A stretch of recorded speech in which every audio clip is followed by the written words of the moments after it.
They just got to turn the AC back on. Gotcha. Well, can we walk down this way to see like what's going on? What? Joseph, you can't just be giving me dirty looks like that for vlogging. I told you this was happening.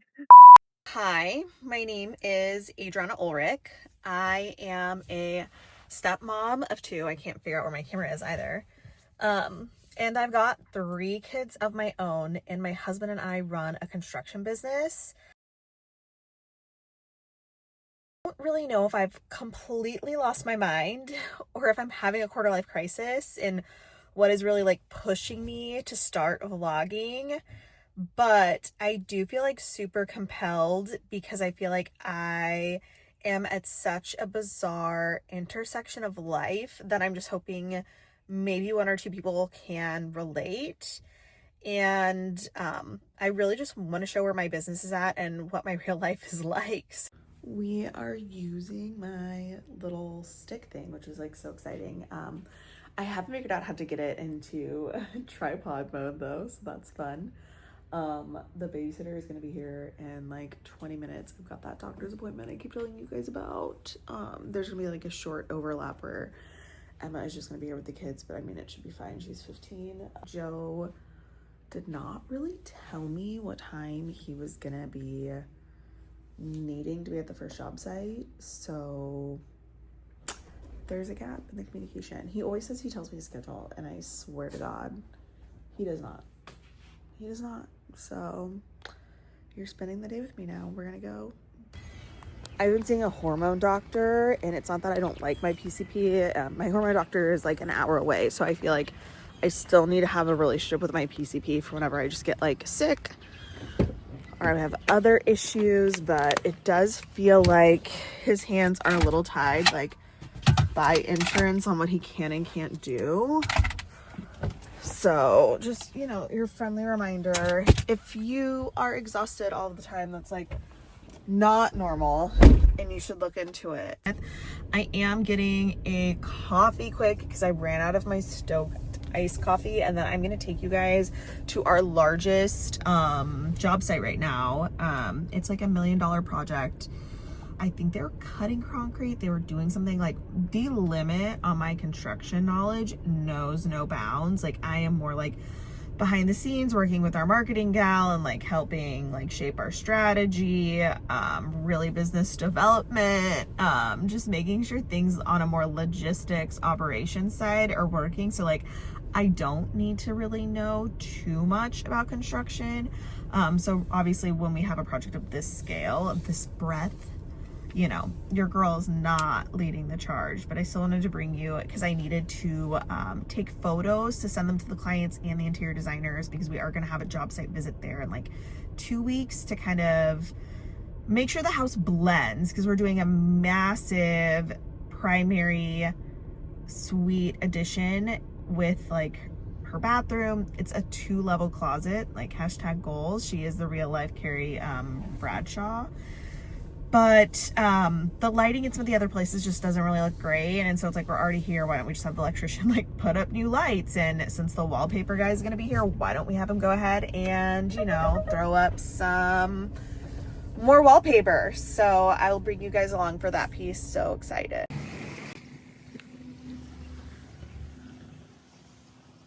So what are you looking at?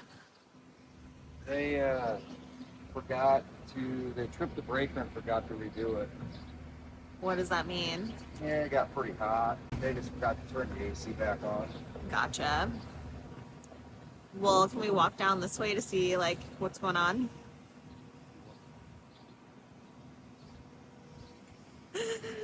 Joseph, you can't just be giving me dirty looks like that for vlogging. I told you this was happening. Okay, so this is our first job site of the day. What is it? Talking to the vloggers, our community.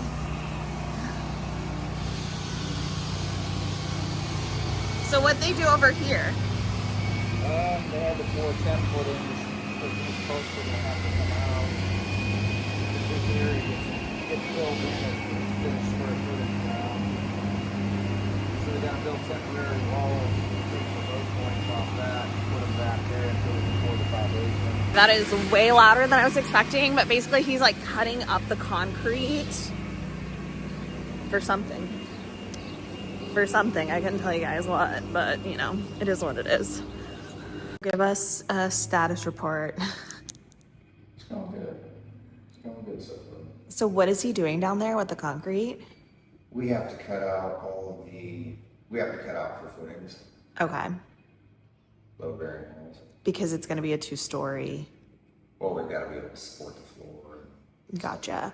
Because essentially it was a basketball court before, and then now it's gonna turn into like a 2. So their entire master is gonna fit in there too, or how does that work? The entire master and suites. So can you walk me to where it's gonna be? Because I guess I've had a really hard time like conceptualizing that. So this area gets filled in where these guys are at down there. Gotcha.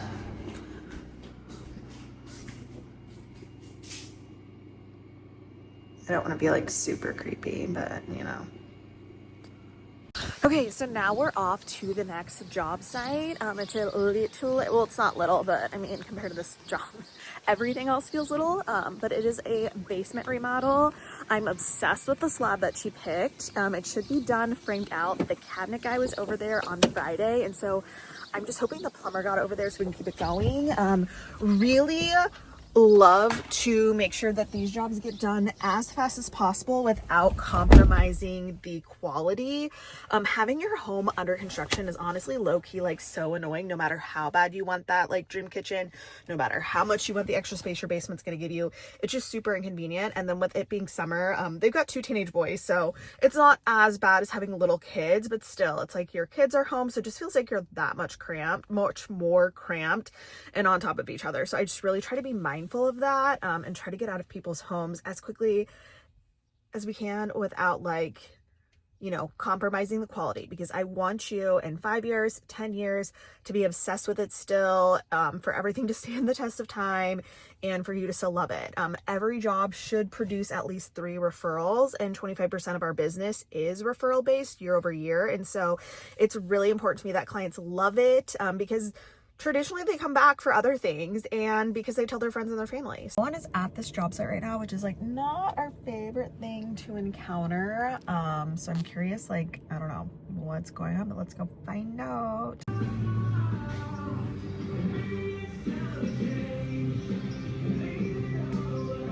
Okay, so my almost 2-year-old has a dairy allergy, and so I haven't completely successfully like moved her over to a milk.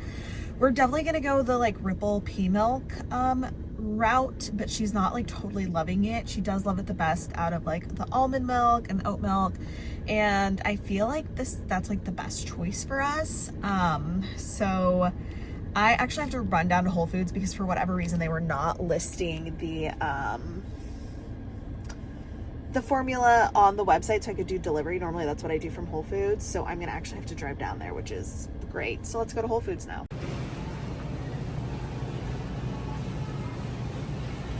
I like forgot to bring my stick in so I could like record and everything, and honestly I'm like glad, because I'm essentially not trying to crash out right now. It looks like they're not going to be carrying her formula, and so I bought some things to kind of tie this over, but I don't even know if really that's the solution. Yeah, I just really don't know what I'm going to be doing next, you know what I'm saying, or really just kind of how to go about it. So I think we really need to start pushing the pea milk more, because it's like I don't think transitioning her to a 3rd formula is really the answer, when it's like eventually she's gonna have to transition to this pea milk. So I mean, we'll see what happens, we'll see what's going on.